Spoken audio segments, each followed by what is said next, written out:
You're listening to Medscape's In Discussion series on breast cancer and HER2, a podcast where thought leaders and clinical experts share their diverse insights and practical ideas for optimizing patient care. This series is hosted by Dr. Kathy Miller, Valve Lentero Professor at the Indiana University School of Medicine, Department of Medicine, Hematology Oncology Division. Relevant disclosures can be found with the episode show notes on Medscape.com or the Medscape app. The topics and discussions are planned, produced, and reviewed independently of advertisers. This podcast is intended only for U.S. healthcare professionals. Hi, I'm Dr. Kathy Miller. Welcome to the Medscape In Discussion podcast series on breast cancer and HER2. Today we'll be talking about all of the toxicities that don't involve the heart and the lungs. We'll mention those briefly, but we have separate episodes on cardiac toxicity and the interstitial lung disease. So we'll take a deeper dive on those toxicities, but you all recognize those are not the most common things our patient experience. So today we're going to be talking with my guest, Dr. Alexandra Thomas.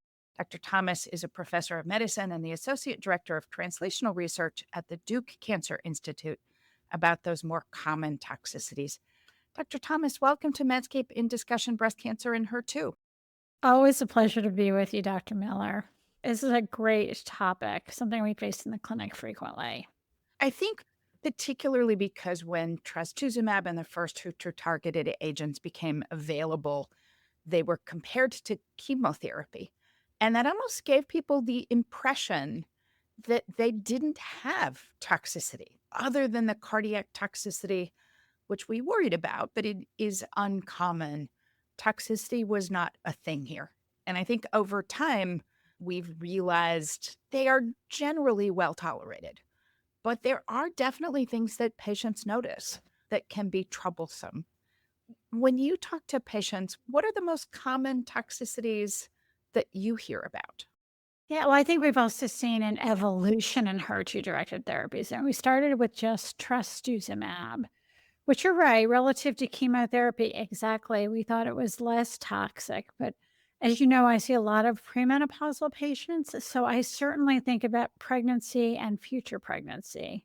And something we don't talk about frequently is that trastuzumab is absolutely contraindicated in pregnancy associated with oligohydramnios. And one thing I really wasn't aware of that I would love to highlight is when a patient completes trastuzumab, you actually, because it takes a long time to clear the drug, want to wait 7 months until after they see their last trastuzumab before starting to consider conception. That's something we don't talk a lot about in clinic, but important to remember. And I think is something that we need to think about with many of our antibody therapies. I am old enough to remember when trastuzumab was given once a week. And that was really a misunderstanding of the pharmacokinetics and the long half-life, especially after patients have been on chronic therapy. So the bad news perhaps for our patients is that if they're experiencing toxicity, missing one dose may not make much of a difference for them. And for future pregnancies, it means they need to wait a much longer period of time for the drug to clear than what we usually think about. Yeah, something we don't think about as much. And now that we've seen this plethora of other HER2-directed therapies with another wide range of side effects, similar thoughts about conception, but also about they have a broader range of side effects than HER2-directed antibodies by themselves. So let's maybe take them one by one and think about what's unique and different about them. Pertuzumab is certainly very commonly used in combination. And I think that the GI toxicity of pertuzumab was under-recognized initially. Can we talk about diarrhea? Absolutely. I may not be old enough to remember when trastuzumab was regularly given weekly, but I'm old enough to remember when we first unveiled pertuzumab, and I thought everybody was going to be admitted with diarrhea, and we still frequently. I am shocked at how frequently we admit young, healthy patients receiving pertuzumab as part of their regimen with diarrhea. My strategy on that is to tell patients about it, send the significant other to go make sure they're stocked with the prophylactic options that we have often over the counter, but sometimes going to prescription. And then this is an act early, not call once it's happening symptoms. So I think early intervention and prevention is so key to success. You can often deliver this drug pretty well if you're able to stop the problem before it happens. The other one that we didn't fully anticipate with pertuzumab was the skin rashes and itching.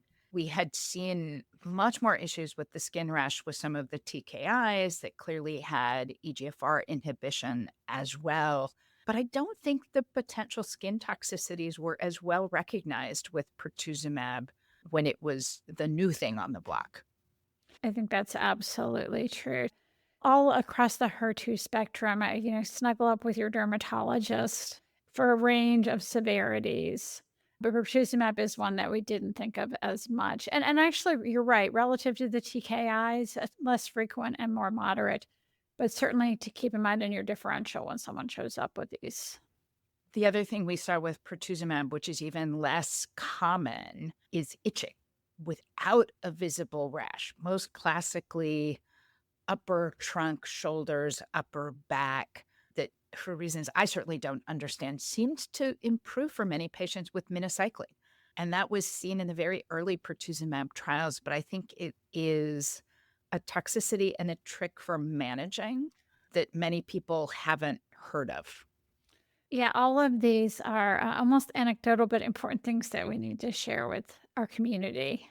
And again, one that you're absolutely right. We learned of it early, and then as we've been so focused on some of the newer agents, really haven't spoken of that much. In fact, I was going to mention this is particularly important. Coming on the heels of ESMO, where we had so much new information in the HER2 positive space, we'll be using these agents in new and different ways in the coming years. And that's going to make our understanding of the toxicity and managing them and educating patients about the toxicity even more important. Before we move to some of the newer agents in the antibody drug conjugates, I want to talk to you about the different ways trastuzumab and pertuzumab can be given.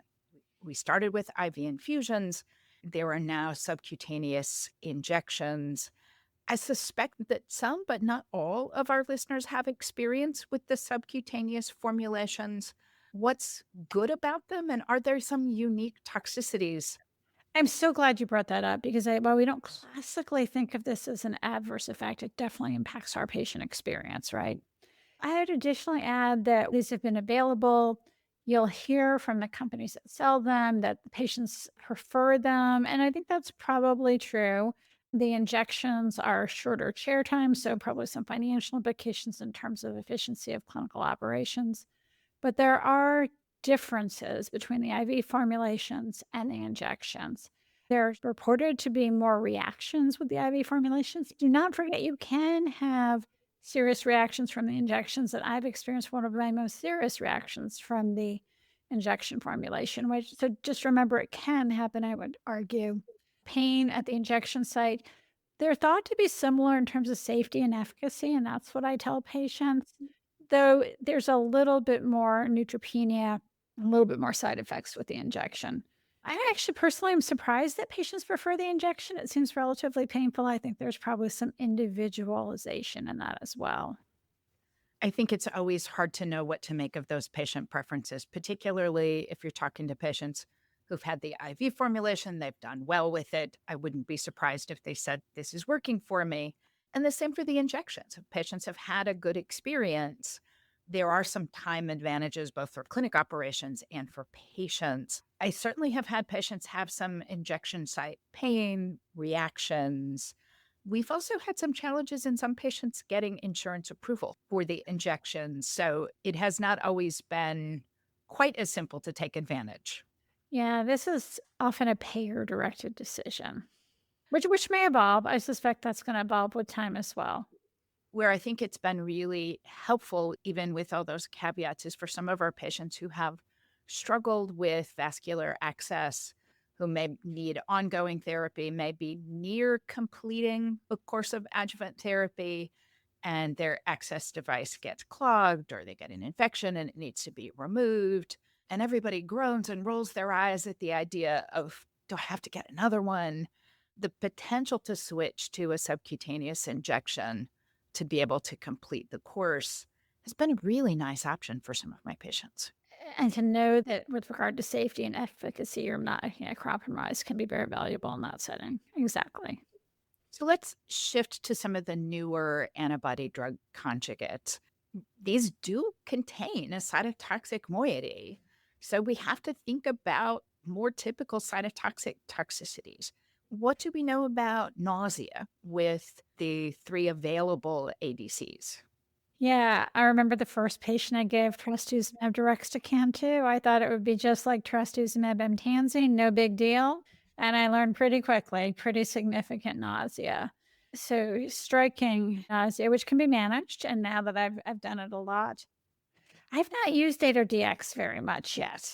I've used it on study, and the stomatitis was striking. So I haven't used it either because the toxicity sounds horrible with potential ocular toxicity. The Dato-DXd is clearly an active agent. Mhm. So I sometimes feel a little bit badly about not using it. But we have so many other options and struggle a bit with lack of data on efficacy from one ADC to another. It will come up in my clinic at some point, I'm sure. I just have not done so yet. Yeah, I've used it on, like I said, on study. It's active. It works great. It's hard to deliver. And it was the stomatitis and then the concern about the ocular toxicities.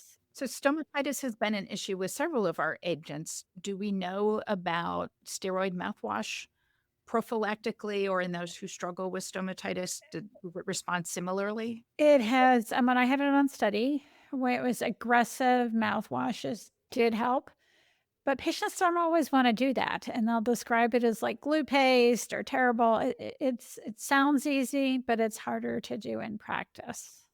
It almost feels like it adds a different toxicity. Glue paste and an icky taste is not the equivalent of grade 3 stomatitis. So I'm not suggesting that.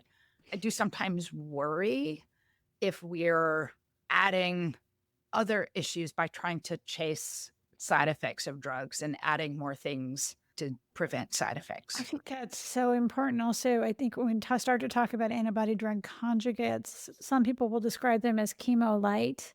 That makes me nervous. I feel like they're far closer to chemo than, say, endocrine therapy, which has its own body of side effects. And then as we think about things like 14 cycles of TDXD, that is not nothing in somebody for curative intent. These are a serious set of side effects. And for TDXD, it's nausea is a predominant thing that can be managed. Our patients feel these drugs. It is far closer to chemo. I'll just use endocrine therapy as the other extreme, which is not side effect free. So, since these do include chemotherapy, what about some of the other chemotherapy associated toxicities? Is there much issue with alopecia? I'm going to bring up alopecia, Kathy. I was hoping you'd bring that up because I think that's what our patients care about.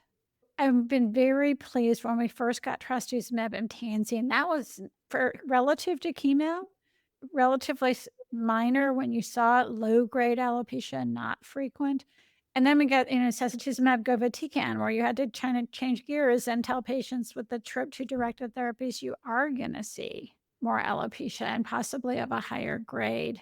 Trastuzumab deruxtecan, a little bit more than trastuzumab emtansine in my experience, but not nearly as much as sacituzumab govitecan.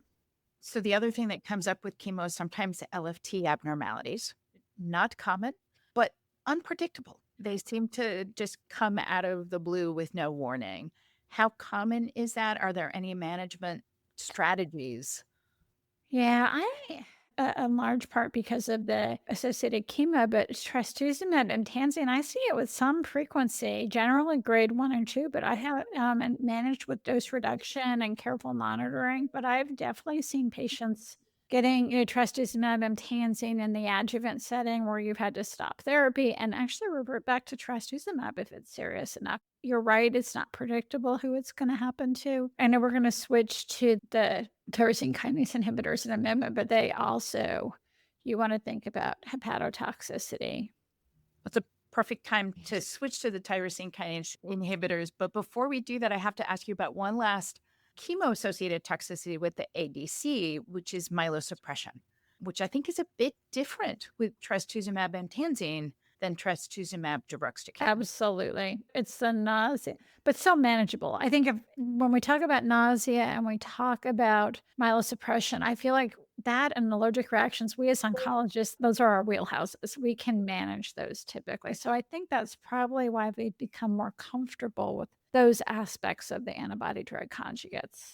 The other thing I think our listeners need to be aware is that with really chronic therapy, especially with trastuzumab and tansine, the platelets will take a hit. I certainly have not had issues to the point where people have had bleeding and complications from low platelets.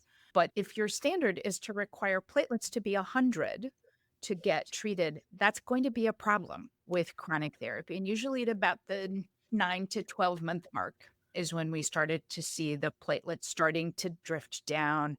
It's not uncommon for many of my patients to have platelets in the 70s and 80s and to continue treatment, but their platelets are always at a point where they will get flagged. That's absolutely true, and I'm glad you bring that up. It reminded me of another issue related to trastuzumab and tansine that I've seen, which is bleeding with normal platelets, more epistaxis.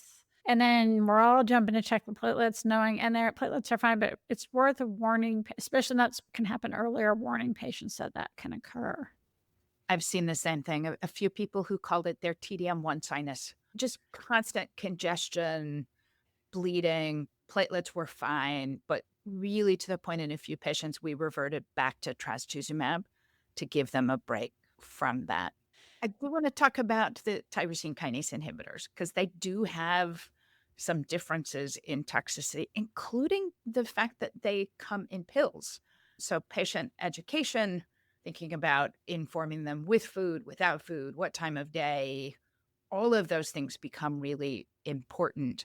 Tucatinib, certainly the one most frequently used now. Although I would say, tucatinib and neratinib having some newer indications, tucatinib not that recently, but neratinib with the HER2 mutated, if you want to use it in the adjuvant setting where it can be very hard to deliver. So agents that we might be using a little bit more than we had for a few years. The HER2 climb regimen is a hard regimen to deliver, but offers some really unique promise in terms of management of the CNS. When I give tucatinib, first of all, I find the 3-drug regimen, even for the most reliable patient to manage those different pills and different times. I virtually never give people the 3-drug regimen. It's too complicated. The GI toxicity, I find almost impossible to manage for the 3 drugs together. And if you try to follow strictly, take this one on an empty stomach and this one with food, one of my patients mapped out, it felt to her like there were about 2 30-minute periods a day where she could eat and not be violating something. So it didn't seem to fit in the real world. Yeah. And since we've had HER2 climb, we've had other suggestions of opportunities to improve CNS outcomes. But for a period there, that was our best option for CNS disease. So I did try to push a few patients through it, and it's a complex regimen. Tucatinib has a lot of GI side effects. I would argue that neratinib's even harder to deliver from that perspective. I have 2 patients that have made it all the way through the adjuvant. I always feel like they're my on the podium patients, and I've admitted the others, like young, healthy patients, as I'm trying to get these therapies on board. So if you're starting someone on neratinib or tucatinib, do they get the prescription for Imodium in the left hand at the same time that prescription for their TKI goes in the right hand? It's almost take the Imodium before you even think about the neratinib. I also tend to, and I know we do this now with some of our CDKIs, in particular abemaciclib, where we slowly dose escalate. I tend to ease a patient into the full dose of neratinib. Now, that may or may not be acceptable, but I've had success. I think ultimately the patient's exposure to the drug is better if I escalate them into the optimal dose. The other question that I think sometimes comes up, particularly with the HER2 climb study because of the capecitabine, but I've gotten this question from community oncologists for the TKIs as well, is for some of their older patients whose GFR might not be normal. They don't have symptoms of their kidney disease, but when you measure or calculate their GFR, it's 40 or 45. Are there need to adjust doses for any of the TKIs for those renal function? So I'm fortunate I work really closely with a pharmacist. I would think first about the bisphosphonate, that I'm going to be adjusting that. I'm lucky that I have a pharmacist I work closely with. I'm not sure that everybody in the community has that and thinking about, but Especially with a patient who's older, I would be using my calculators and probably trying to start low and go up to optimal dosing and considering their renal function as I do that. I think that's a strategy we've seen with some of the TKIs that we often think about using in ER-positive disease or with things like everolimus or alpelisib with other hormone therapies, where starting at a lower dose and escalating was more successful. It both allowed more patients to get to a stable higher dose, reduce really severe toxicity. Because I think the other challenge is the patients who really get slammed with toxicity need to stop everything. They need full supportive care to get through this. And then both their willingness to give it another go at a lower dose with changes in supportive care is a lot different, as is their treating physician. If I've just hurt somebody really badly with the therapy, I'm a little gun shy of starting it too. Yeah, I also try to think about success in the first 2 weeks does not mean I'm going to be successful in the next 12 months, or pushing them to a very high dose that they ultimately can't tolerate could undermine those 12 months of success. We've seen this also with the CDK inhibitors, and it's definitely our practice to start at 50 on the abemaciclib and then increase so we have that pattern. But fairly quickly escalating. We don't hang out at 50 for 6 months.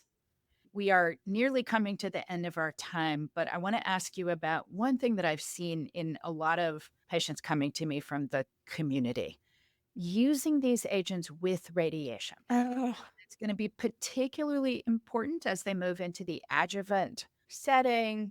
Trastuzumab and pertuzumab now commonly used in the neoadjuvant setting. Those patients who have a PCR who are going to continue them.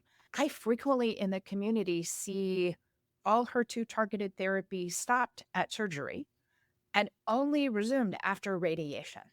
And if patients have had complications, they needed a delay, they had issues or reconstruction, sometimes I've seen 4 or 5 months gap in the HER2-targeted therapy. So can you push on and just continue using with radiation? this came up in my clinic with the monoclonal antibodies. I tell the patients we ignore them, they ignore us with the monoclonal antibodies. Now, the story becomes different when we think about antibody-drug conjugates and CNS radiation. Very, very different story. But for curative intent monoclonal antibodies, these are such important drugs. It makes me sad to hear that they would be withheld when they could almost certainly be delivered safely. And we should note that the adjuvant and neoadjuvant trials continued therapy during radiation. So there really is a wealth of data that for breast regional nodal radiation, the antibody drug conjugates and the antibodies themselves are Yes. quite safe. Absolutely. That was pointed out again at ESMO. Absolutely. Yep. And especially in terms of lung toxicity with antibody-drug conjugates, and they're extra cautious in these studies to watch that, and very reassuring data in that regard. Dr. Thomas, thank you so much for joining us today. It's been a great pleasure to talk with you about some of the important toxicities for the HER2-targeted therapies. We certainly need to keep in mind that the antibody-drug conjugates have a chemotherapy moiety, so they can have typical chemotherapy toxicities. Also really important to remember GI toxicity with the tyrosine kinase inhibitors. In those cases, perhaps starting slow, escalating doses, and being very intentional about patient education. Proactive management rather than reactive is going to be key. And we need to remember that while the plain antibodies are really well tolerated, they do have toxicities that patients experience, and we need to be willing to hear those and work with our patients to truly make this tolerable.